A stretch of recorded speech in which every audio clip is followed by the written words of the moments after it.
it's just me and you alone, never lonely. I'm Chef JJ Johnson. Thank you so much for joining me at the Diasporic Dish. I really appreciate you talking to me today. How are you? I'm great. I just realized that I've been going so hard trying to run these restaurants, get these restaurants open. That has been a complete year. I don't think I've stopped. And today's one of those days where I'm like, I don't really want to do anything. Well, thank you then for doing this. I definitely appreciate it. I can only imagine. I mean, I know you were just getting your third location of Fieldtrip open. I hope that that's going really well at Rockefeller Center. Yeah, that will open tomorrow. So it's been a little bit of it's been a little bit more work than I expected, Mhm. but hopefully it pays off. I think anything that's never too easy always means that it will work out. So that's my wishful and faithful thinking. Yes, I think it's true. And I mean, I tried Fieldtrip a couple weeks ago and it was delicious. So the food for Oh, it's sure. great. Yeah, Thank you the food very much. was successful. Yeah, I was like, okay, if I don't give too many 5-star ratings, and I was like, this is hidden. So I think people are Where'd you go? Harlem or Long Island Harlem. City? Okay. Yeah, Harlem. So it was definitely tasty. So I'm wishing you much success, and we're going to talk more about the restaurants and stuff. But let's start a little bit about getting to know you. So we know, of course, you've been a chef, you're a restaurateur. I mean, have a TV show, you have a lot of things going on. But let's go back to where it all began. When did you start cooking, and when did you fall in love with it? I started cooking with my grandma in the kitchen. I believe, looking back, that she injected food DNA into my soul and into my body. And then my family just, always wanted to cook since 8 years old. And my family just took me underneath their wings and really cultivated it. My uncle Donald, my aunt Lisa would take me out to eat. Um, they were real big foodies. They would challenge me. They would make me eat things that a typical, 10, 11, 12-year-old kid wouldn't eat, escargot, all these things to see if I really wanted to do this and be like, you need to know what it tastes like.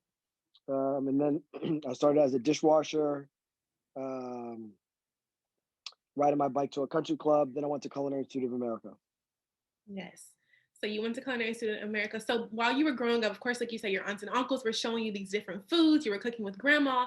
But was there anybody in the chef world, particularly, that you said, okay, I see them doing this and I want to follow those footsteps? Or was it mostly just family that caused you to go more professionally? As I got older and I was in high school, I always said I would be better than Emeril Lagasse. I was like the ongoing joke because I never knew. I grew up in the Poconos, Northeast PA. I didn't know anything about Michelin stars or 3 stars in the New York Times. I just knew, who this prominent figure was on television. Excuse me, on television, and I was like, okay, I'm gonna be better than that guy. And that's like still the ongoing joke when like kids from high school hit me up like, oh yeah, you really do cook. You really do. Um, you really did follow your dreams. And that I think that's the one thing I'm fortunate about, that I'm able to do. I'm able to do what I love. Like my hobby is my profession. Yes. That is honestly a beautiful thing. Not many people can say that. So I'm glad that you're carrying that out and also showing many more people all these different paths in the cooking world. And so, like you said, you went straight to Culinary Institute of America, and then you started, I guess, going into restaurant kitchens. And so, for you, I know a lot of people go back and forth about, is it worth going to culinary school if you want to be a chef? Your idea?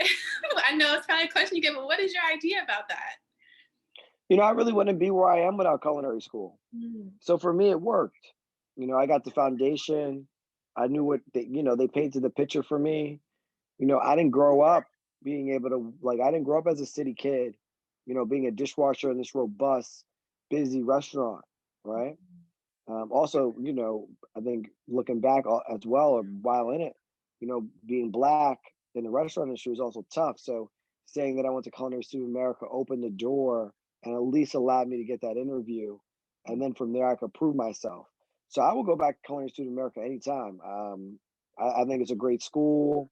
Of course, it costs so much money. We can go talk about that for days, but they do pave a found. They do give you a great foundation. They do show you food through a bunch of lenses. Maybe they're missing some, but who isn't? Um, and we all like. I think the biggest thing And you could probably say this, right? When you look at undergrad, like, ooh, I wish I would have talked to that professor more. I wish I would have done this a little bit more, right? So those things were really big. No, that makes sense. Well, I'm glad that you got a great experience out of that. And so you talk a little about different lenses, right, of culinary school and how you're trained and the different cuisines that are put into place. And so I did some reading about how you talked about how you were trained right in the French in these different types of ways, but it wasn't until later on that you experienced more of this kind of global cooking that you're known for now. So can you speak about that turning point for you when you went from the classical, more European cuisines to, now diving into like the low country, diving into West Africa? What was that turning point for you?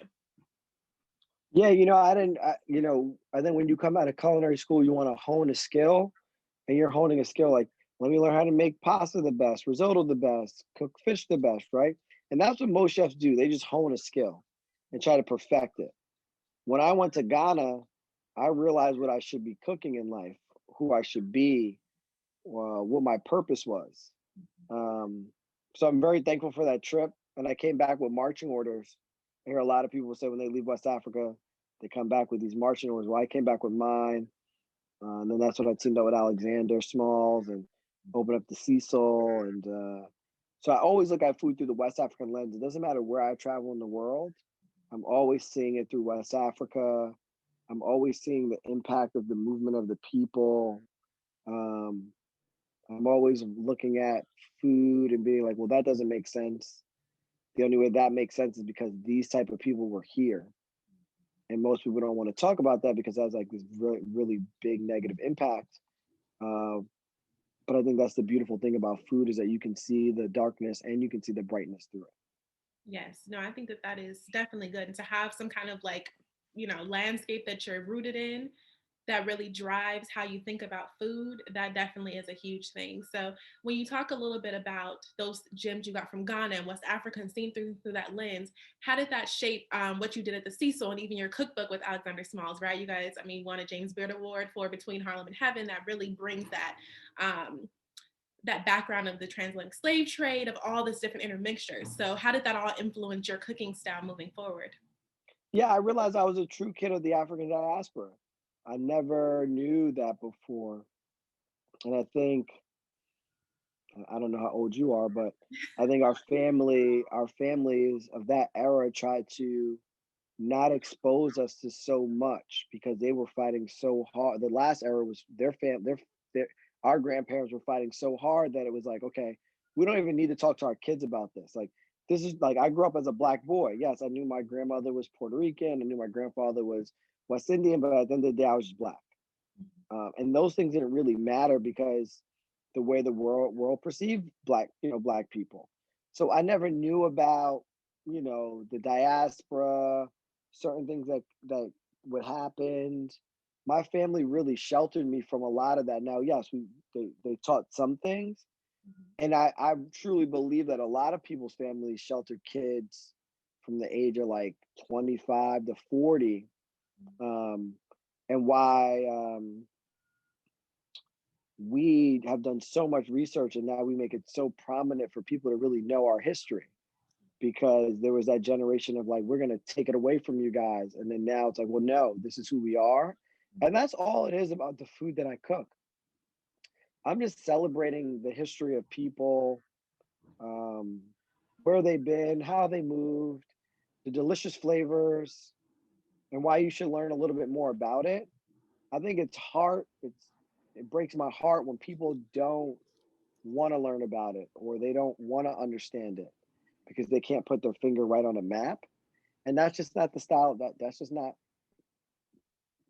West African slaves just didn't have that benefit. So I'm celebrating that.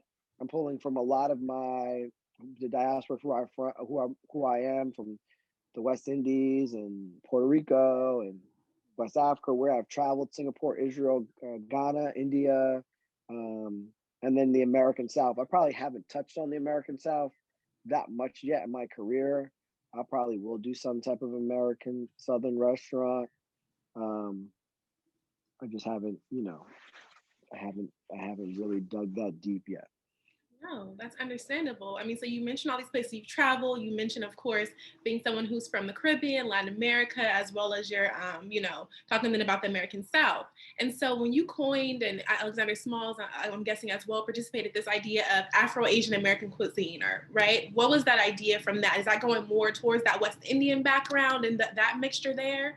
And how does that play all together? Just, I guess, your idea of Black food. So Afro-Asian American is basically is defining who the people are and potentially where they travel to. So America is the last place. Afro is the start, and the Asians are the ones who were the migrant workers in between it all. So when slaves didn't want to be slaves anymore, people had to find migrant workers. So they went to Vietnam, they went to China, they went to Japan.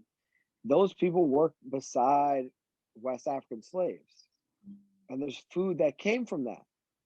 If it's in Brazil with the Japanese and the Afro-Brazilians, if it's India and Barbados and Trinidad, if it's Panama and the Chinese, right? There's these flavors, or if it's Peru, there's these flavors that existed with these people that nobody ever talks about. So that's what Afro-Asian is.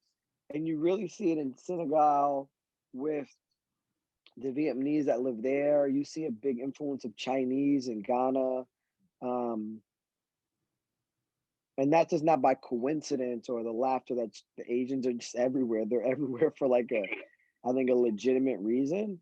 So yeah, we highlight that. And so a lot of things I pull from, you'll see is, from Barbados and India, right? Or a little bit of Chinese here because I saw it in West Africa. A lot of people say, well, why do you cook with a wok? When I was in Ghana on the streets, they would have woks and they'd be frying things up, a street meat. Maybe not a traditional wok that you see in the Asian culture, but a tin pan that can consume a lot of heat to make, if you didn't have an open flame, if it was suya or something. Mm-hmm. So yeah, I'm just celebrating the people at the end of the day. No, I mean, you're educating me. I didn't know. I mean, of course, right, West India, I knew there were certain areas, but I didn't know, Asian presence in Senegal, all these different things. So you're bringing this to the forefront that we're kind of more connected than we would know, right? So that's definitely something that's good to know. Yeah, where's your family from? We're from here. So I'm from California, but my family has roots in Oklahoma and Alabama, so the South. Ooh, Alabama. Yeah. I cooked in Alabama at a farmer's appreciation dinner in Montgomery a couple of years ago. Oh wow! I was very skeptical before I went, but it all worked out for me. What's so funny? I've never been to the Deep South, and everyone's like, "Why do you want to go there?" I'm like, "I want to see." You know what I mean? I want to see the cotton. I want to see everything. So I'm glad that you had that chance. It's definitely something I want to do. Yeah, you won't catch me in Mississippi. That's where my dad's father's from. He always told me as a kid, a little bit of time we spent together was like, "Hey man, you will not go to Mississippi." And I was going to do my externship in Mississippi. Oh wow! On a casino boat. So, but do you think you'll ever find your way down there? I've been invited to cook down there a lot, and they say you have to fly into somewhere and then you have to drive actually 2 hours, and that's what makes it very uncomfortable for me. No, I definitely get that. I mean, when we talk about the Deep South and things, so yeah, it's hard. But I want to talk a little bit as well about the cookbook. So one thing I do on my blog is I cook through, some recipes from a cookbook. And so one that I plan to do is Between Harlem and Heaven. And so what recipes would you suggest for me or anybody that's opening it for the first time to look through and cook through? The purple yams, I think, are a great one for a side dish on the table. If you can't get guinea hen, but you want to do some fried chicken, cinnamon scented guinea hen, but you can do it with chicken. It's one of my favorite dishes in the book. So if you do fry, you can get some guinea hen. That will work. Mm-hmm. What else? The poussin yassa. Okay. The gumbo. So basically, peri shrimp. I mean, the whole book. The whole thing. And the great thing about the book is you have small things, mm-hmm. and you have large things. Yeah. So you can definitely work through the book. Sorry, somebody's Oh, calling. you're fine. You could definitely work through the book, but I think something easy is just the purple yams with the coconut milk. It's really good. That sounds good. So I'm definitely excited to see how all of that tastes. And speaking of more cookbooks related to the diaspora, of course, recently you were featured as one of the chefs in Marcus Samuelson's book, The Rise, which is what I kind of started working through as I looked into different Black chefs. And so you inspired two dishes in there. A shellfish stew black rice, which is what I made from the book from you, as well as this kind of tamarind glazed halibut with coconut broken rice. And so do you think that those dishes relate to the food that you make? And if so, in what ways? I made those recipes so long ago for Marcus. Yeah, broken rice is that rice that the slaves or migrant workers, everybody had to eat, right? And now it's like a hot commodity, like, ooh, broken rice. So broken rice is, represents broken rice represents the culture. Um, tamarind represents, the Caribbean. You see it all throughout the Caribbean. So I actually love that dish in the book. But again, my interpretation is very different than everybody else. I think I'm one of the few chefs to ever cook in West Africa. Um, and then being able to go to Israel and really being able to eat in the four quarters, but in the Muslim quarter, and really seeing that has impact on me. Even Singapore, seeing how Singapore food is made up of three different cultures. So really seeing like the vibrancy of how people have moved around the world and the food that's come out of it. That's what you see in a lot of those dishes that I put in Marcus's book. I think very different than a lot of other chefs where they're cooking something from a childhood moment. I'm cooking something from places from around the world. Yes, no, that's understandable. I think that definitely shows through there. And so when you talk about kind of cooking things around the world, I feel like that goes into also your restaurant Fieldtrip, right? So it's really much globally inspired by this idea of rice being this thing that basically everybody eats. And you opened in 2019. And so can you talk a little bit more about the mantra of rice's culture and how all of your experience, how all of your experiences kind of influence that menu? Yeah, I mean, listen, back to traveling, you know, when I was in India, I remember like the biryani coming to the table and everybody getting so excited about the rice, not worrying about the goat or the vegetables or whatever else was there. It was like, oh my God, the rice, the rice, the rice. And it was like that everywhere. And I was like, hold on, why is that not like that here? And I realized that rice is the most disrespected ingredient in the United States. But we all grew up on a rice culture. It was like maybe the first thing our parents gave us, or it's something that we eat all the time. So rice's culture is basically that we all have a rice culture, if we like it or not. Yeah. No, that's real. I mean, I know I grew up on rice almost every night. So for me, I was like, oh, this is definitely intriguing. And so out of all of the dishes on your menu, what would you say is your favorite? Oh man, you're trying to really get me here. I mean, there's no reason to talk if we don't. I mean, I love the shrimp bowl. The shrimp bowl is one of my favorite bowls. The sticky rice with the green curry. If you ask for a little extra green curry on the bowl, make sure they put it on top of your rice. Okay. It's really good. Um, I love the black rice and the peri peri sauce. I don't like salmon, so um, but the shrimp bowl is one of my favorite bowls. Yeah. Okay, I'm gonna have to try that because I had the crispy chicken bowl and that was really good. So Oh, okay. You started in a good place. yes, it was delicious. And so, I mean, another thing that's important to talk about with at least you have three locations now, of course, but I went to your Harlem location and that seems to be one that has a lot of, press around it, etc. And so why Harlem? And what has the community thought about this kind of global rice bowl in the neighborhood? Ooh, the community. Harlem will keep you honest, I tell you that. Yes, And you won't lie. a little backstory on that is, I wanted to disrupt the community that was always told that we would eat fried food, smothered this, finger licking good this, and that we didn't want anything consciously better. Mm, And so that was step one. And then that corridor where I'm in Harlem has like one of the highest unemployment rates in New York City. So it was like, let me bring jobs to a community or to a corridor for people that need jobs.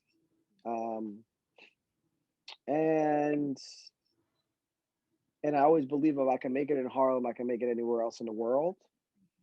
Because if it could work in Harlem, then I could pop this in the Bronx and Oakland and Atlanta and wherever, right? Communities that look like Harlem. I would say in the beginning, people were not receptive of it because they didn't think it was a Black-owned business or Black-led business. People, old timers would tell me that, oh, you think because you have racist culture there, that's gonna make, using the word culture is gonna make people come in. Wow. Yeah. Harlem will keep you honest. But people will come in, people will eat.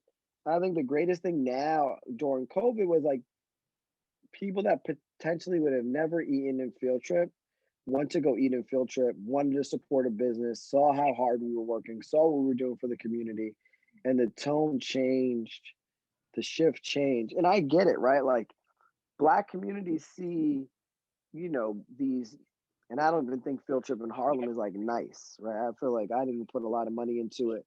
I just got the doors open. Like it's nice enough, but like I wish I could have made it amazing.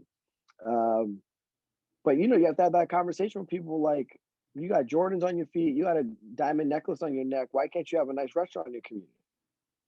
Why does that only have to be white people bringing that? And I get it. They see it all the time. It's something that happens all the time. It's a front. They hire a bunch of Black people that work there, and then they profit off of it. And we see it every day with big box business. So I just hope that we can keep going at full force. I keep hoping that Harlem will keep coming in, eating delicious food, and that we can keep expanding into another market that looks like Harlem. I mean, that's the next move for a Fieldtrip is potentially to go into the Bronx. I think that'll be excellent because I feel like the Bronx really needs this type of thing, like it's even more so than like Harlem and stuff, just the eateries and things. So I think that'll be excellent. Definitely will. And you talk some about people seeing the things you're doing for the community and then of course getting more interested in Fieldtrip. So can you talk about some of the things you've done with the surrounding community? So yeah, during COVID, we fed frontline workers, families in need. We sent produce boxes across the street to NYCHA housing. We've helped the food bank. We've done a lot through COVID on, the necessity of people getting nutritional better food, or just people being able to get a hot meal. Working with Rethink Food, which has been amazing for us on the business side, also helping them on their side. So hunger or food insecurity has always been near and dear to my heart. And just trying to make, I believe restaurants can really end I think restaurants can end hunger in America. No, I think that is a powerful thing. And the fact that you're doing a community like that, that's a great kind of precedent to start, especially if you can expand that to more communities that look like Harlem. So I love that idea. And so let's talk a little bit about you cooking at home. You're cooking for all these people, you're feeding people great food in these different neighborhoods, but I want to know more about, how you eat. And so can you talk about like 5 must-have ingredients that you always have in your kitchen? Curry powder, cumin.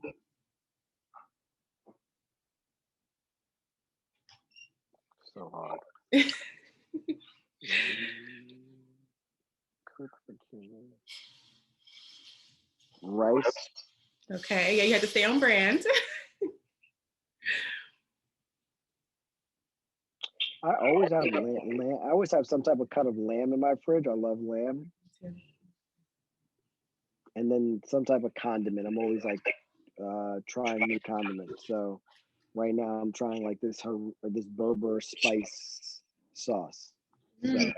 That sounds really yummy. Okay, so we're gonna do kind of like with our own chop. So you have cumin, curry powder, lamb, rice, and a condiment. What you making? Come on, it's quick. I'm making like curry crusted lamb, some harissa, some Berber spiced rice, and there's no vegetables there. So hopefully there's some vegetables in the pantry that I'll saute up. Okay, that was pretty quick. Okay. And so going a little bit more into you cooking for people and showing people like these kind of quick and easy dishes that sound delicious. You have your show, right? Just Eats with JJ, where you're cooking up stuff for people, different, figures, politically active figures, people active in the food community, just really centered around Black people enjoying food. And so can you talk a little bit about why you decided to go onto TV and why do you see the importance of a show like yours? Well, the importance of a show like mine is, it's a network for us, by us, and I think it was important when I took the show. There's not many Black people cooking shows on television, so that was step one. Like, how can we develop this really high level show for people to watch and cook from? And then the other part about being on TV, I think it just became a part of my career that I was fortunate enough to be on television. I think a lot of chefs want to be on TV, but everybody can't get there. And I was just fortunate enough to be able to do it. And it's a marketing tool to help people come to your restaurant. Yes.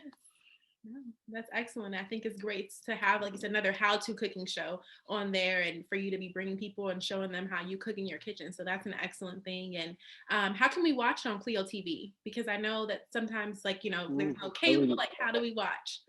So I heard you can watch it on Roku. Okay.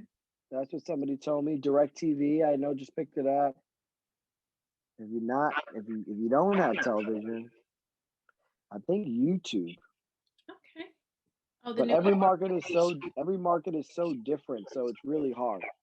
Yeah, I know that makes sense. So we'll look more into that so we can support.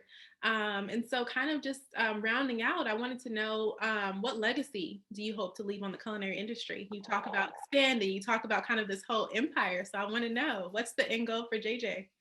I think, I look at Fieldtrip and myself now is the same way I look at like Steve Ells from Chipotle in 1992, how he changed the whole fast casual scene with Chipotle, and I believe that Fieldtrip is doing the same right now in 2020. So I believe that my legacy will be that I've changed the way our communities have eaten food, with giving them the necessary options to consciously eat better. No, that's a beautiful thing. And I think that would be tremendous if we could have like a Black-led business that was like all across the nation with healthy offerings like Fieldtrip.